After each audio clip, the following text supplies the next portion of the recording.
Hello बच्चों, कैसे हैं आप लोग। बढ़िया एकदम, बहुत ही शानदार और बहुत ही ज़बरदस्त होंगे। मैंने प्रीवियस लेक्चर में बताया था कि फिजिकल क्वांटिटी और फिजिकल क्वांटिटी के उसके मैंने टाइप्स बता दिए। मेनली फिजिकल क्वांटिटी के दो टाइप्स थे। कौन कौन से? एक बेस्ड ऑन डायरेक्शनल और based on dependency. Based on direction के आधार पर दो टाइप्स थे, एक स्केलर क्वांटिटी और एक वेक्टर क्वांटिटी। स्केलर क्वांटिटी में हमने पढ़ा था कि ऐसा क्वांटिटी जो ओनली ऑन मैग्नीट्यूड पर डिपेंड करता है उसे स्केलर क्वांटिटी बोलते हैं। और फिर हमने पढ़ा था कि वेक्टर क्वांटिटी, तो ऐसी वेक्टर क्वांटिटी उसे बोलते हैं कि ऐसी क्वांटिटी जो ओनली ऑन जो दोनों पर डिपेंड करता है, यानी कि मैग्नीट्यूड और डायरेक्शन दोनों पर डिपेंड करता है, तो उसे हम बोलते हैं फंडामेंटल क्वांटिटी और fundamental quantity, drive quantity. Fundamental quantity उसे बोलते हैं कि ऐसी क्वांटिटी जो ओनली ऑन किसी पर डिपेंड नहीं रहता, तो उसे हम क्या बोलते हैं? Fundamental quantity. और फिर उसके बाद हमने पढ़ा था ड्राइव क्वांटिटी। तो ड्राइव क्वांटिटी उसके बारे में पढ़ा था कि ऐसी क्वांटिटी जो ओनली ऑन किस पर डिपेंड रहती है? फंडामेंटल क्वांटिटी पर डिपेंड रहती है। तो ऐसी क्वांटिटी को हम क्या बोलते हैं? Derived quantity. फिर हमने पढ़ा था फंडामेंटल क्वांटिटी के टाइप्स। फिर फंडामेंटल क्वांटिटी के टाइप्स होते हैं हमारे 7 टाइप्स के। कौन कौन से? Length, mass, time, temperature, amount of substance, luminous intensity, इतने पढ़े थे। अब आज हम शुरुआत करते हैं फिजिकल यूनिट्स, और फिजिकल यूनिट्स के पढ़ेंगे टाइप्स। और इस वीडियो में हम पढ़ेंगे साथ ही साथ डायमेंशन के साथ साथ पढ़ेंगे हम एप्लीकेशन ऑफ डायमेंशन। मतलब कि 4 टॉपिक इस वीडियो में कवर करने वाले हैं। चलिए आज हम सीखते हैं फिजिकल यूनिट। तो फिजिकल यूनिट बोलते किसे हैं? Physical unit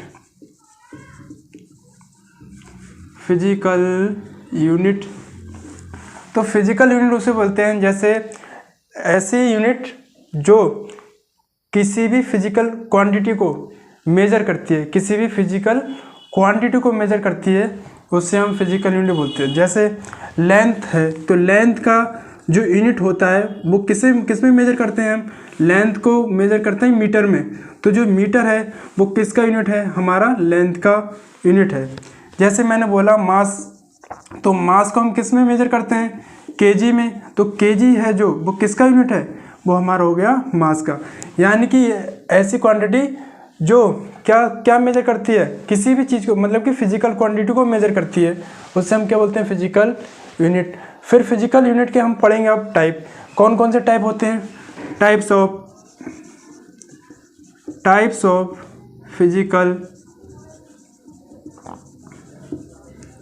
physical unit. पहला है हमारा फंडामेंटल यूनिट। दूसरा है ड्राइव्ड यूनिट। और थर्ड है हमारा सप्लीमेंट्री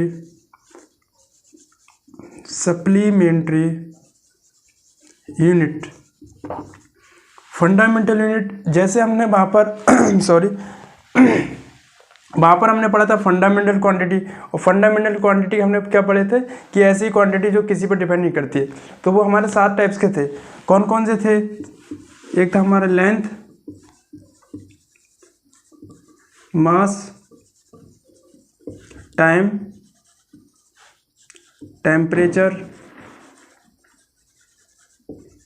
और अमाउंट ऑफ सब्सटेंस, लुमिनस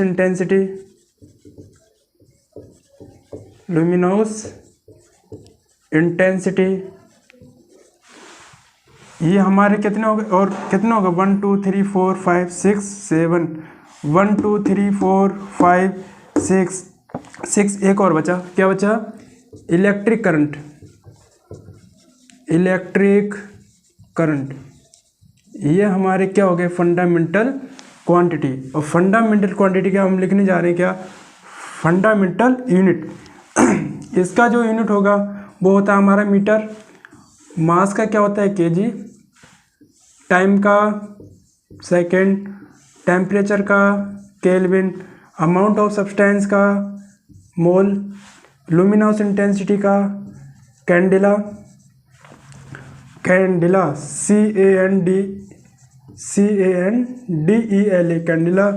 और इलेक्ट्रिक करंट का होता है हमारा एम्पियर। तो ये हमारा हो गया फंडामेंटल यूनिट। अब हम पढ़ेंगे क्या, ड्राइव यूनिट। तो ड्राइव यूनिट किसे बोलते हैं, फंडामेंटल यूनिट से ही हमारा क्या बनेगा, ड्राइव यूनिट। जैसे वहाँ पर फिजिकल क्वांटिटी हमने क्या पढ़ा था कि फंडामेंटल क्वांटिटी से हम क्या बना रहे थे, ड्राइव यूनिट। अब यहाँ क्या फंडामेंटल यूनिट से क्या बनाएंगे, ड्राइव यूनिट। वो कैसे बनाएंगे, जैसे एग्जाम्पल, जैसे हमने ले लिया स्पीड। और स्पीड का जो फॉर्मूला होता है वो हमारा होता है डिस्टेंस पर टाइम। तो जो डिस्टेंस है वो हमारी फंडामेंटल क्वांटिटी, और टाइम भी क्या फंडामेंटल क्वांटिटी। तो ये हमारा क्या होगा, ड्राइव क्वांटिटी। अब हम अगर इसका यूनिट लिखना चाहें तो डिस्टेंस हमारी लेंथ है, और लेंथ हम किस में मेजर करते हैं, मीटर में। और टाइम का जो यूनिट होता है वो क्या होता है, सेकंड। यानी कि जो मीटर पर सेकंड है वो क्या है, वो हमारा है ड्राइव यूनिट। और एग्जांपल लेते हैं, जैसे हमने ले लिया एरिया। तो एरिया में मैंने वहाँ पर एरिया का फॉर्मूला जैसे 2 डायमेंशन में होता है, जैसे L/V। L होता है हमारा length, V for breadth. Length का जो यूनिट होगा मीटर, और इसका जो यूनिट होगा वो क्या होगा, मीटर। जब हम इसके साथ मल्टीप्लाई करेंगे तो वो ये हमारा क्या जाएगा, मीटर स्क्वायर। और जो मीटर स्क्वायर है वो क्या है, हमारा ड्राइव यूनिट।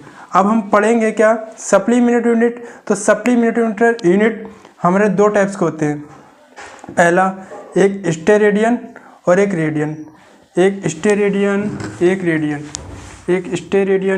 रेडियन। इसे एक बार नोट कर लो, अभी कराते हैं। हो गया होगा, रब करते हैं। पढ़ेंगे सप्लीमेंट्री एंगल। सप्लीमेंट्री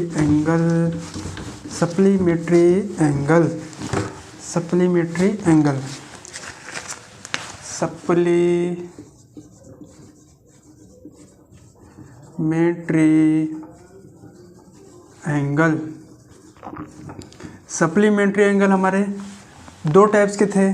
कौन कौन से, पहला था हमारा एक रेडियन, दूसरा स्टेरेडियन। ये जो रेडियन है वो हमारा होता है किसका यूनिट, ये होता है हमारा फॉर प्लेन एंगल के लिए। प्लेन एंगल, अगर कोई प्लेन एंगल है तो उसका जो यूनिट है वो हमारा क्या होगा, रेडियन। और जो स्टेरेडियन है वो किसका यूनिट है, वो हमारा है सॉलिड एंगल। रेडियन है वो प्लेन एंगल का यूनिट है, स्टेरेडियन है वो सॉलिड एंगल का यूनिट स्टेरेडियन है। एंगल का यूनिट रेडियन और सॉलिड एंगल का यूनिट स्टेरेडियन। तो ये जो रेडियन होता क्या है, होता ये है, अगर कोई स्फीयर है और जो स्फीयर है वो हमारा पूरा प्लेन में, प्लेन का मतलब 3D डायमेंशन में। जैसे ये एक बोर्ड है, इस बोर्ड पर अगर मैं कोई भी चीज़ रखूँ, बुक रखूँ, तो ये हमारा पूरा प्लेन हो जाएगा। तो ये कोई इसी टाइप का रखा हुआ है।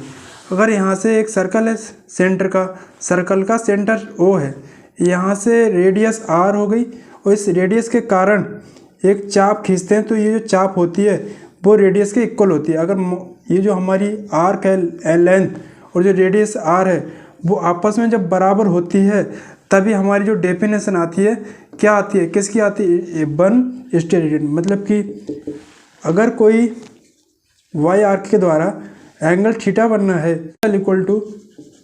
Angle equal to arc by radius.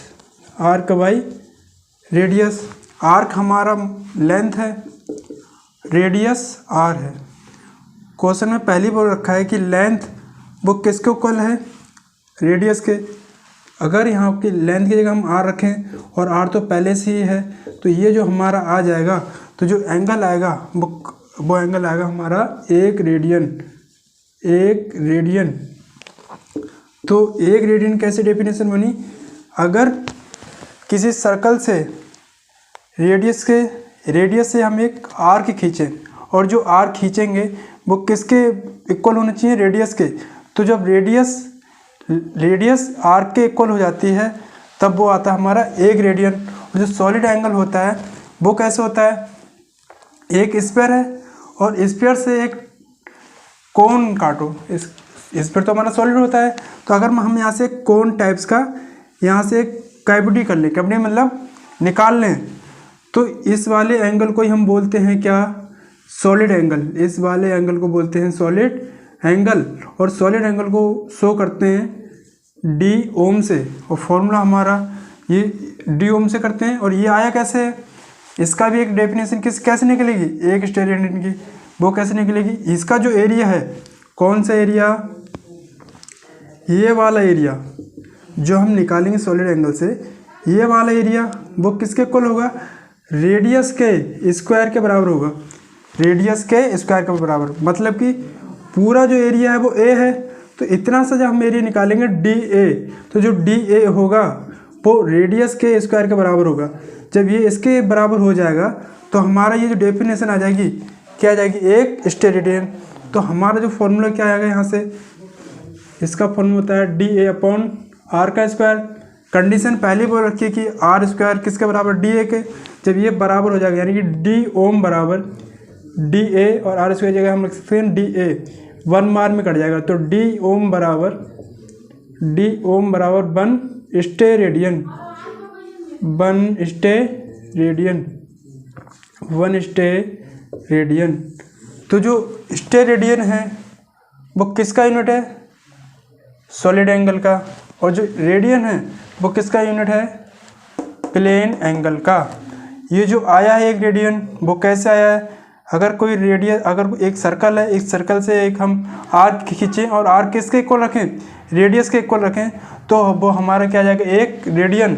और अगर हम जब यहाँ से सॉलिड एंगल से एक कोन निकालें, कोन का मतलब एक कोन के टाइप का कैविटी निकालें, कैविटी का मतलब होता है निकालना, किसी चीज़ को खोद कर निकालना है जो सोचो।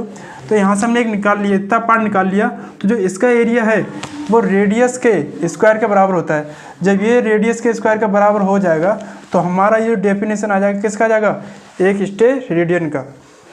तो अब नोट कर लो, 2 मिनट दे रहे हैं आपको।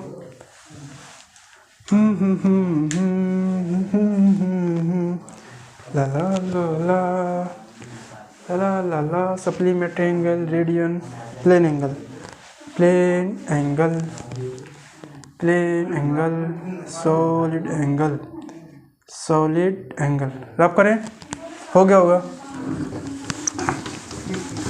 हो गया होगा, हो गया होगा, हो गया होगा। अब हम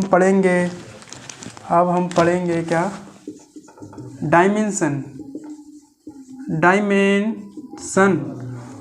डायमेंशन होता क्या है, डायमेंशन का मतलब कि ऐसी बेस क्वांटिटी, कोई भी बेस क्वांटिटी हो, तो जो उसकी पावर, जो उसके ऊपर हम पावर लगाते हैं ना, उसे हम क्या बोलते हैं, डायमेंशन। जैसे हम बोलें, अब डायमेंशन बेस, मैंने क्या बोला, बेस क्वांटिटी के ऊपर अगर कोई पावर आती है उसे हम क्या बोलते हैं, डायमेंशन। बेस क्वांटिटी के ऊपर अगर कोई पावर आती है तो उसे हम क्या बोलते हैं, डायमेंशन। अब बेस क्वांटिटी कौन कौन सी थी हमारे, अब 7 टाइप्स की थी, कौन कौन सी, लेंथ, एक मास, एक टाइम, टेम्परेचर और इलेक्ट्रिक करंट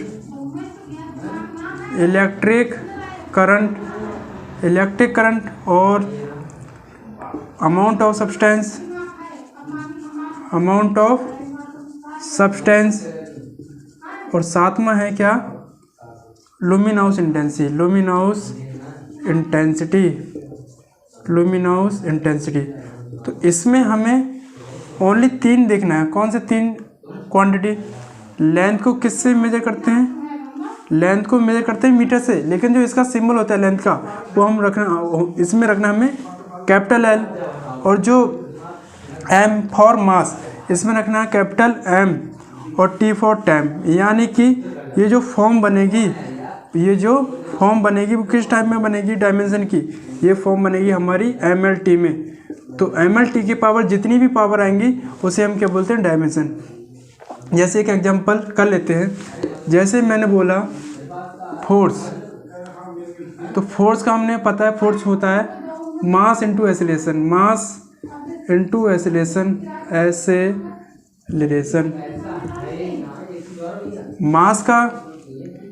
मास क्या है हमारा, kg, लेकिन हम यहाँ पर यूनिट नहीं लगाने, हमें यूनिट तो निकालना नहीं, हमें क्या निकालना, ओनली डायमेंशन। तो जो मास का सिंबल होता है वो क्या होता है, कैपिटल M, हम लगाएंगे कैपिटल M। अब बात आती है एक्सेलरेशन, तो एक्सेलरेशन की जो यूनिट होती है वो हमारी होती है मीटर पर सेकेंड स्क्वायर। मैंने क्या बोला अभी, मीटर पर सेकेंड स्क्वायर। और जो मीटर है वो किसका यूनिट है, वो हमारा है लेंथ का। और लेंथ का जो डायमेंशन होगा वो किससे शो करते हैं, L से। तो यहाँ पर करेंगे L। और T फॉर टाइम, जो टाइम की यूनिट होती है वो सेकंड होती है, यानी कि यहाँ पर जो अपॉन में क्या है, टाइम है, और टाइम का यहाँ पर क्या है, स्क्वायर, यहाँ लाएंगे स्क्वायर, मास मल्टीप्लाई L। जो T की पावर 2 अगर ऊपर लेके जाएंगे तो हमारे ये जो हो जाएगी पावर नेगेटिव में। अब इसमें जब बनाएंगे तो ये क्या बन जाएगा, MLT-2, यानी कि फोर्स की डायमेंशन होती है क्या, MLT-2। इसको ही हम बोलते हैं डायमेंशन, इसे हम क्या बोलते हैं, डायमेंशन। हाँ या ना, एक बार और बोल रहे हैं, डायमेंशन कहते किसे, अगर बेस क्वांटिटी के ऊपर पावर जो भी आती है, यानी कि पावर हम शो करते हैं, उससे हम बोलते हैं डायमेंशन। और डायमेंशन को क्वांटिटी से कौन सी चूज करनी थी, हमें 3 क्वांटिटी चूज करनी थी। कौन सी, एक L फॉर लेंथ, और M फॉर मास, और T फॉर टाइम। इसको किस फॉर्म में बनाते हैं, MLT के फॉर्म में। और जो MLT ही हमारा क्या है, डायमेंशन। आ गया होगा। चलो एक क्वेश्चन और कराते हैं, जैसे मैंने बोला क्या बोला, कुछ नहीं बोला, लेकिन बोला वेलोसिटी। और वेलोसिटी का तुम्हें फॉर्मूला बताया, वेलोसिटी इक्वल टू क्या होता है, डिस्प्लेसमेंट अपॉन में टाइम। डिस्प्लेसमेंट का यूनिट क्या होता है, मीटर, और टाइम का यूनिट होता है क्या, सेकंड। अब इससे हमें ये प्रूफ पता पड़ रहा है, देखो हम डायरेक्ट भी यहाँ से निकाल सकते हैं डायमेंशन, और हम इसके यूनिट से भी निकाल सकते हैं। कैसे, ये जो मीटर है वो किसका यूनिट है, लेंथ का, और लेंथ को किससे शो करते हैं, L से। तो ये ऊपर होगा हमारा L, और T ये क्या है, सेकंड, और सेकंड का यूनिट क्या होता है, सेकंड किसका यूनिट होता है, टाइम का, और टाइम का जो डायमेंशन होता है वो क्या होता है, T। तो नीचे आएगा क्या, T, और इसकी पावर कितनी, 1।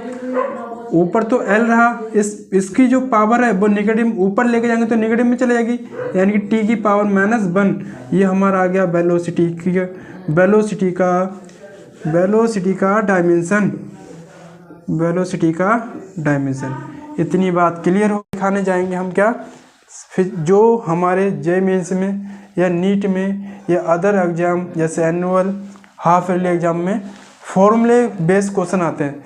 और फॉर्मूले बेस्ड क्वेश्चन के लिए हमें सबसे पहले ये तो एकदम याद नहीं रहेगा कि मास इंटू एक्सेलरेशन, डायमेंशन एकदम नहीं रहेगा, तो वो मैं अभी फॉर्मूले लिखाऊंगा, तब तक के लिए नोट करो, फिर अब कराते हैं। हो गया होगा, करते हैं रफ। अब हम लिखाएंगे क्या, अब हम लिखाएंगे फॉर्मूले, डायमेंशन के फॉर्मूले। डायमेंशन किसके फॉर्मूले, फिजिकल क्वांटिटी के फॉर्मूले। लिखते जाओ मेरे साथ साथ, लगभग 2 कॉलम बना लेते हैं, 2 या 3। पहला बनेगा SR नंबर, और SR नंबर को तुम्हें पता है क्या बोलते हैं, सीरियल नंबर। और जो दूसरा बनेगा हमारा PQ का मतलब फिजिकल क्वांटिटी। और फिजिकल क्वांटिटी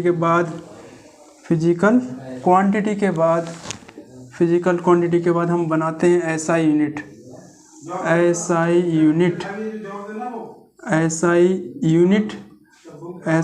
के बाद बनाएंगे एसआई यूनिट के बाद जो बनेगा वो क्या बनेगा हमारा डायमेंशन। Dimension dimension dimension. तो शुरुआत करते हैं सबसे पहले लेंथ। लेंथ और लेंथ की जो यूनिट होती है वो क्या होती है मीटर, इसका डायमेंशन एल। दूसरा होता है हमारा मास, और मास का यूनिट होता है केजी, और इसका जो डायमेंशन होगा वो हमारा होगा एम। टाइम का तुम्हें पता है, टाइम का होता है हमारा सेकेंड, और इसका जो डायमेंशन होगा वो हमारा होगा टी, टी फॉर टाइम। चौथा हमारा होगा स्पीड। स्पीड का होता है डिस्टेंस पर टाइम, फॉर्मूला डिस्टेंस पर टाइम। इसका यूनिट क्या होगा डिस्टेंस का मीटर और टाइम का सेकेंड, और इसका डायमेंशन होगा हमारा एल टी की पावर -1। पाँचवा होता है हमारा वेलोसिटी, और वेलोसिटी का फॉर्मूला होता है डिस्प्लेसमेंट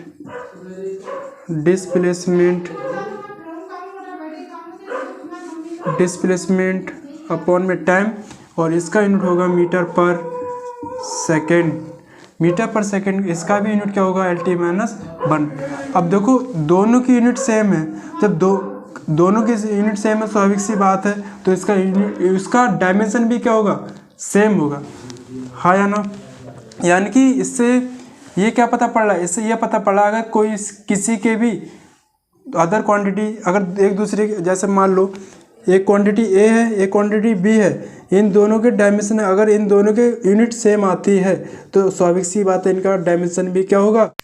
छठा होता है हमारा एसेलरेशन। और एसेलरेशन का फॉर्मूला होता है चेंज वेलोसिटी। एसेलरेशन को मैं स्मॉल ए से शो कर रहा हूँ। Acceleration equal to velocity change in velocity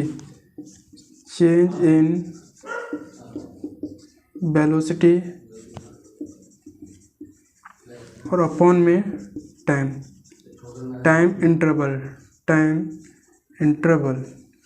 इसका यूनिट अब हमें चेंज तो नहीं देखना, हमें ओनली क्या देखना है वेलोसिटी, और वेलोसिटी की जो यूनिट होती है वो क्या होती है मीटर पर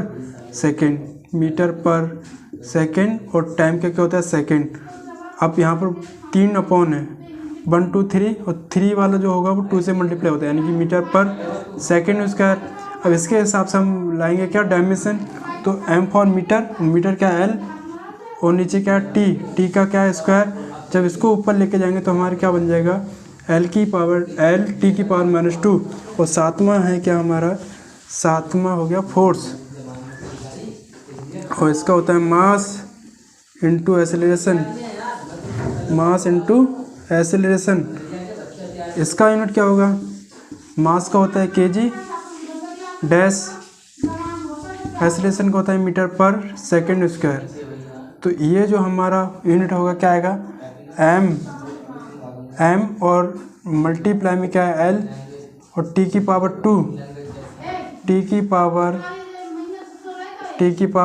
2। अब इसे जब करेंगे ढंग से बनाएंगे एम एल और टी स्क्वायर ऊपर जाएगा तो माइनस में आएगा यानी टी की पावर -2। आठवां आता है हमारा इम्पल्स,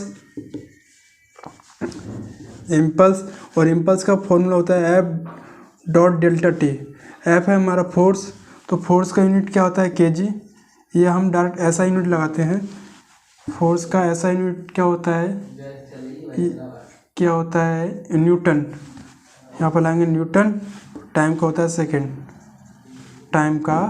इसका जो डायमेंशन होता है वो हमारा MLT-2, और सेकेंड का होता है टी। जब इसकी दोनों के साथ मल्टीप्लाई करेंगे तो फॉर्मूला आएगा हमारा ML टी की पावर 1 है -2 में से बन गया, -2 में से बन जाएगा तो माइनस का 1 बचेगा यानी कि MLT-1। इम्पल्स का फॉर्मूला ये आएगा। 9 होता है हमारा 9 कितने हो गए 9 लाइन 9। पहले इतना नोट कर लो, फिर हम बाद में कराते हैं, ठीक है। पहला इतना नोट करो, रब करते हैं रब, लेकिन ये गलत हो गया, ठीक है, इसे सही कर लेना। इम्पल्स का जो स्पेलिंग है IMPLSE होता है, ठीक है। इम्पल्स का मीनिंग सही कर लेना, इम्पल्स का होता है MPULSE। रब करें, नमा है हमारा, वर्क हो गया, वर्क नहीं हुआ, वर्क होता है equal to force multiply displacement. Displacement की स्पेलिंग तो दिख रही होगी, DISPLACEMENT, डिस्प्लेसमेंट। और इसका जो यूनिट होगा न्यूटन डैश और metre, newton dash metre sorry. और इसका वैसे देखें यूनिट तो क्या होता है, जूल, क्या होता है, ऐसा यूनिट होता है जूल। और इसका डायमेंशन होगा, फोर्स का डायमेंशन मैंने अभी लिखा था क्या, MLT-2, और डिस्प्लेसमेंट का होता है L। इसको जब मल्टीप्लाई करेंगे तो हमारा फॉर्मूला आएगा, फार्मूला मतलब डायमेंशन ML²। क्यों, इसकी पावर 1 है, इसकी पावर 1 है, तो 1 और 1 2 हो जाएगी, तो ML²T-2। 10 हमारा मोमेंटम का फॉर्मूला क्या होता है, मास मल्टीप्लाई वेलोसिटी। और मास का यूनिट होता है हमारा kg, और वेलोसिटी का होता है kg डैश, इसका होता है वेलोसिटी का मीटर पर सेकंड, और मोमेंटम का यूनिट होता है kg डैश मीटर पर सेकंड। अब इसका डायमेंशन क्या होगा, डायमेंशन होगा हमारा kg, और kg का होगा यानी कि m फॉर मीटर है हमारा L, T फॉर सेकेंड, यहाँ पर टाइम। इसी जब पावर ऊपर जाएगी तो निगेटिव में जाएगी, तो यानी कि जो फॉर्मूला आएगा MLT की पावर -1। 11वां मतलब 11 नंबर, 11 पे प्रेशर का फॉर्मूला होता है फोर्स बाय एरिया।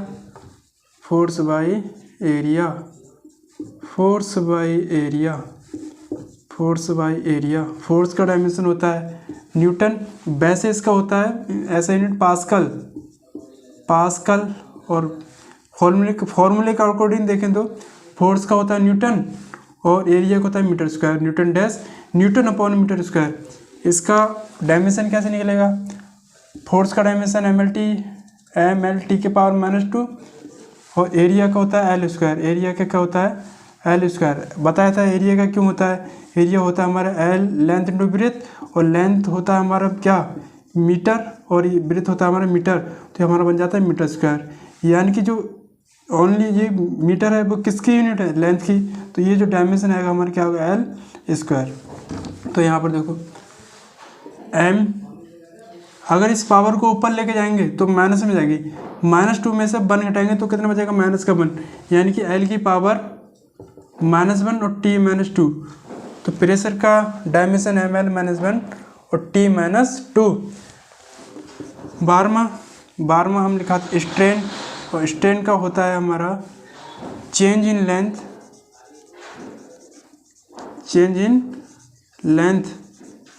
इसका formula strain change in length, strain equal to change in length, और अपॉन होता है लेंथ। चेंज इन लेंथ, इसका यूनिट मीटर, और मीटर से मीटर कट जाएगा यानी कि 1 आएगा, और 1 क्या हमारे एक यूनिटलेस है। स्ट्रेन क्या है, एक यूनिटलेस है, तो यहाँ लिखेंगे यूनिटलेस, मतलब कि इसकी कोई यूनिट नहीं होती है। और जब इसकी यूनिट कोई नहीं होती है तो इसका डायमेंशन भी कोई नहीं होगा, यहाँ लिखेंगे डायमेंशनलेस।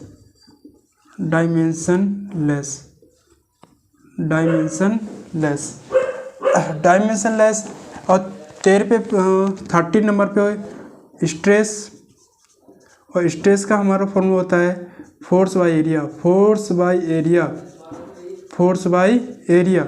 यानी कि देखो फोर्स बाय एरिया कहाँ लिखा है, प्रेशर और स्ट्रेस, प्रेशर और स्ट्रेस का फॉर्मूला भी जब सेम है तो इसका यूनिट भी सेम होगा, जब यूनिट भी सेम होगा तो इसका डायमेंशन भी सेम होगा।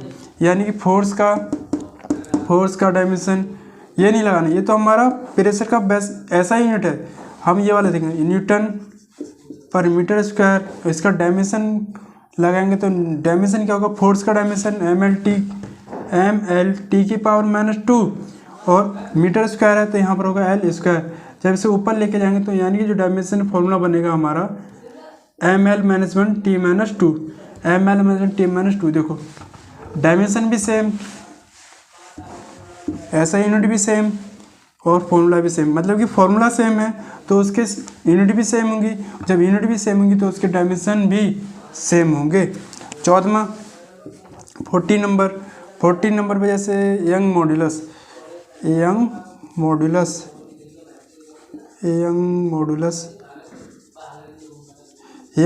का फॉर्मूला क्या होता है, यंग मॉडुलस का फॉर्मूला होता है स्ट्रेस बाई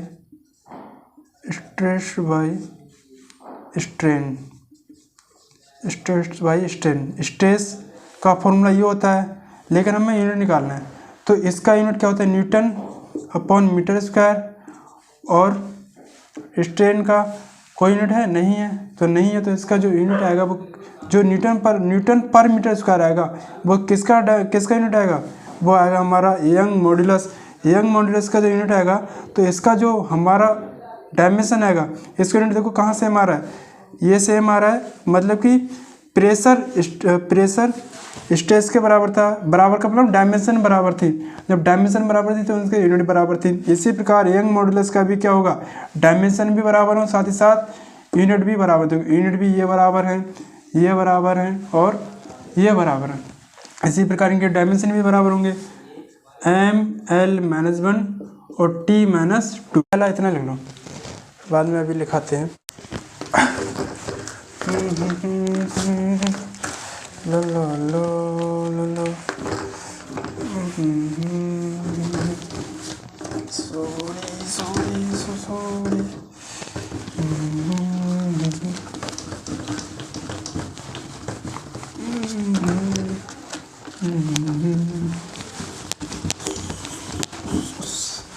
कितने हो गए थे, 15, 16, 17, 14 हो गए थे, 15, शायद 15 हुए थे। अब आते हैं 16 नंबर पे। 16 नंबर पे था हमारा टॉर्क, और टॉर्क का फॉर्मूला होता है फोर्स परपेंडिकुलर डिस्टेंस। इसकी जो यूनिट होती है, फोर्स की यूनिट होती है न्यूटन और डिस्टेंस का होता है मीटर, न्यूटन डैश मीटर। यानी कि जो टॉर्क है, टॉर्क का यूनिट क्या है, न्यूटन डैश मीटर। इसका डायमेंशन क्या होगा, फोर्स का डायमेंशन होता है ml-t-2 और मीटर का होता है l। तो जो हमारा फॉर्मूला बनेगा वो बनेगा हमारा ml²t-2, और जो ml²t-2 होता है वो हमारा साथ ही साथ वर्क का भी होता है, और वर्क के साथ साथ एक एनर्जी का भी होता है। कोई सी भी एनर्जी हो, रोटेशनल, मैकेनिकल, कोई या काइनेटिक एनर्जी, उसकी जो डायमेंशन होगी वो हमारी क्या होगी, सिर्फ और सिर्फ ml²t-2, और जो यूनिट होगी वो होती है हमारी क्या, जूल। 70वें नंबर पे, 70 नंबर मोमेंट ऑफ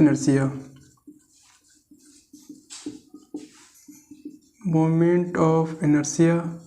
इसका फॉर्मूला होता है मास मल्टीप्लाई डिस्टेंस का स्क्वायर, डी फॉर डिस्टेंस का स्क्वायर। मास होता है हमारा केजी और डिस्टेंस का नहीं मीटर स्क्वायर, यानी KG dash metre square. KG का सिंबल m और मीटर का तो होता है l square, metre l square, यानी कि m स्क्वायर। 18 नंबर पे होता है angular momentum.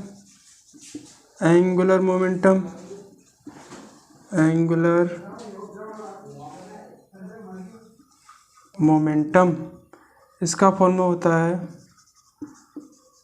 Momentum multiply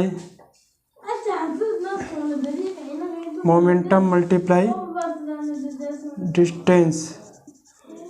momentum का जो डायमेंशन होता है वो मैंने अभी लिखाया था ML -1 T-2, यही था शायद। एक बार चेक कर लेते हैं। मोमेंटम का फॉर्मूला था मास वेलोसिटी, मास का होता है m और LT-1 सॉरी, इसका होता है MLT-1। ये किस में लिख रहे हैं हम? अरे सॉरी, इसका हम लिखेंगे ऐसा यूनिट।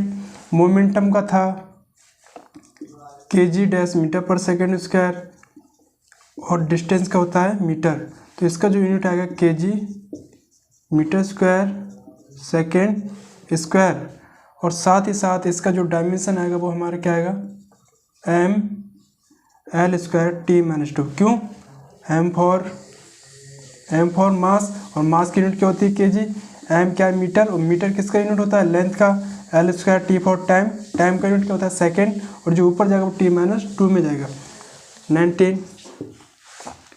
19 होगा हमारा फ्रीक्वेंसी, और फ्रीक्वेंसी का होता है फॉर्मूला 1/टाइम पीरियड। इसका फॉर्मूला आएगा, टाइम पीरियड का होता है यूनिट सेकंड, और इसको जब ऊपर लेकर जाएंगे तो सेकंड की पावर -1, और इसकी जो डायमेंशन आएगी वो t की पावर -1 में जाएगी। 20 नंबर एंगुलर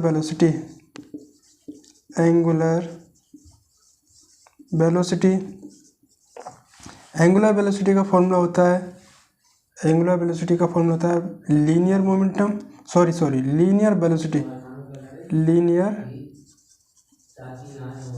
वेलोसिटी और मल्टीप्लाई डिस्टेंस। लीनियर वेलोसिटी का जो यूनिट होता है वो हमारा होता है क्या होता है मीटर/सेकंड, और डिस्टेंस का क्या होगा, ये मल्टीप्लाई में ही तो है, ये हमारे क्या है मल्टीप्लाई में, तो डिस्टेंस का यूनिट क्या होता है मीटर। जब इसको मल्टीप्लाई करेंगे तो हमारे क्या आएगा मीटर² और नीचे क्या आएगा सेकंड, यानी कि मीटर²/सेकंड। और इसका जो यूनिट आएगा, इसका जो डायमेंशन आएगा m फॉर मीटर यानी कि l का स्क्वायर, और t को ऊपर ले जाएंगे तो L² T-1 एंगुलर मोमेंटम। और 21 पे सरफेस टेंशन, और सरफेस टेंशन का फॉर्मूला होता है फोर्स बाई लेंथ, और फोर्स का यूनिट होता है न्यूटन और लेंथ का होता है मीटर, यानी कि न्यूटन, अगर इसे ढंग से लिखें तो न्यूटन डैश मीटर की पावर -1। और इसका जब यूनिट, इसका डायमेंशन कैसे लिखेंगे, न्यूटन का डायमेंशन होता है हमारा MLT-2, और ये मीटर है, ये यानी कि लेंथ है, और लेंथ की पावर -1। इसे सॉल्व करेंगे तो हमारा बनेगा T की पावर -2, यानी कि सरफेस टेंशन की जो डायमेंशन होती है वो क्या होती है MT की पावर -2। अब कितने हो गए, पहले नोट कर लो। करा दिए थे 21 तक करा दिए थे, 22 में कराते हैं, 22 कराते हैं, मुझे याद नहीं है, देख लेना। अब लिखता हूँ मैं इलेक्ट्रिक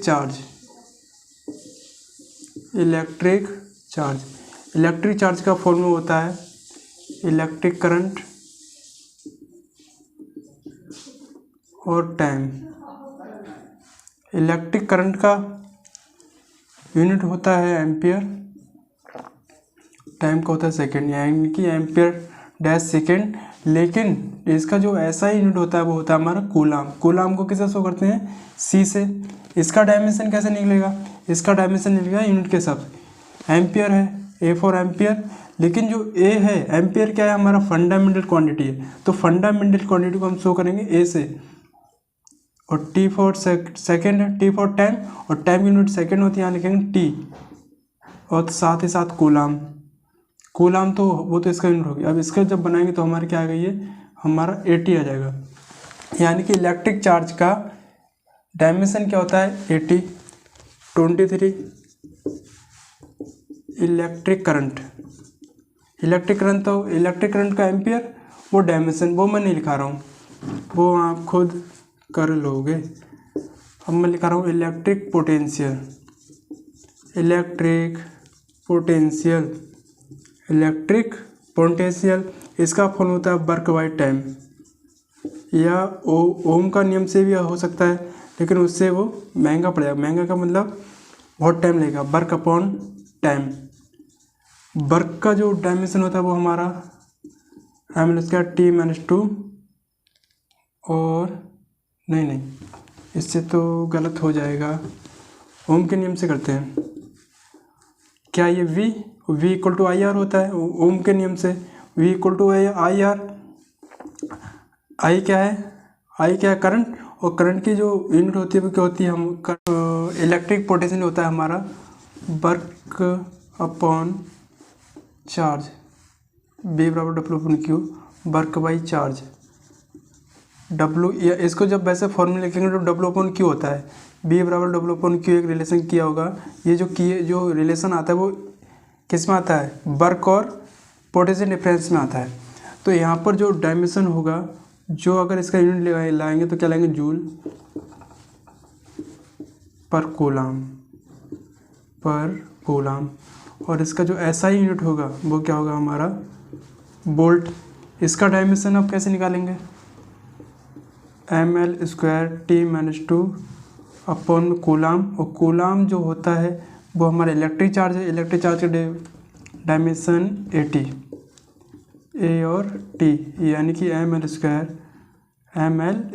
A की पावर -1, T की पावर जब ऊपर ले जाएंगे तो माइनस में आएगी, यानी कि -2 और एक पावर -1 और बढ़ जाएगी, यानी T की पावर -3 हो जाएगी। 24 नंबर पे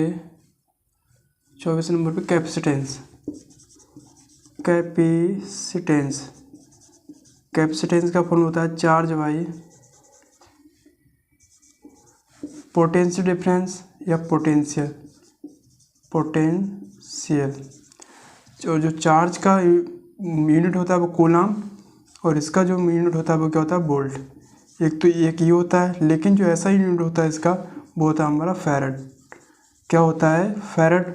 इसका डायमेंशन कैसे निकालेंगे, C फॉर कूलाम, और कूलाम की डेफिनेशन क्या है, 80। B फॉर वोल्ट, वोल्ट की डेफिनेशन ये है ml² A की पावर -1 T की पावर -3। इसको ऊपर लेके जाएंगे तो हमारा क्या आएगा, m की पावर -1 L की पावर -2, एक पावर और बढ़ जाएगी यानी कि A की पावर 2, और टाइम T हमारा बढ़ जाएगा ऊपर जाकर T की पावर 4, यानी कि कैपेसिटेंस का डायमेंशन फॉर्मूला m की पावर -1 L की पावर -2 A की पावर 2 और T की पावर 4। 25 हम निकालते हैं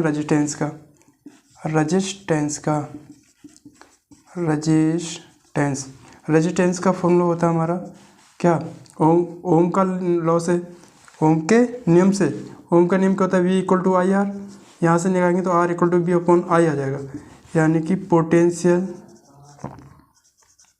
पोटेंशियल अपॉन करंट क्या है, इलेक्ट्रिक करंट। पोटेंशियल का वोल्ट और करंट का एम्पियर, और वैसे इसका जब निकालें ऐसा यूनिट तो इसका होता है हमारा ओम, OHM, ओम।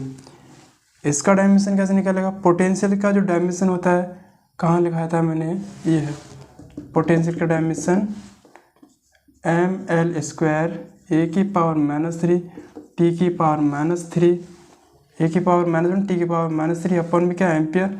एम्पियर ये है क्या, इलेक्ट्रिक करंट, और इलेक्ट्रिक करंट का क्या है डायमेंशन, कैपिटल A, और कैपिटल A इसलिए है क्योंकि ये क्या है, बेस क्वांटिटी। इसको ऊपर लेके जाएंगे तो ये जो इसका हमारा फॉर्मूला क्या आएगा, फॉर्मूले का मतलब डायमेंशन ml के पावर 2, ये जो एक कैपिटल A ऊपर जाएगा तो A ऊपर जाएगा तो माइनस में जाएगा, एक माइनस का वन ये और -1, यानी कि A की पावर -2 हो जाएगी और T की पावर -3 ऐसी रहेगी।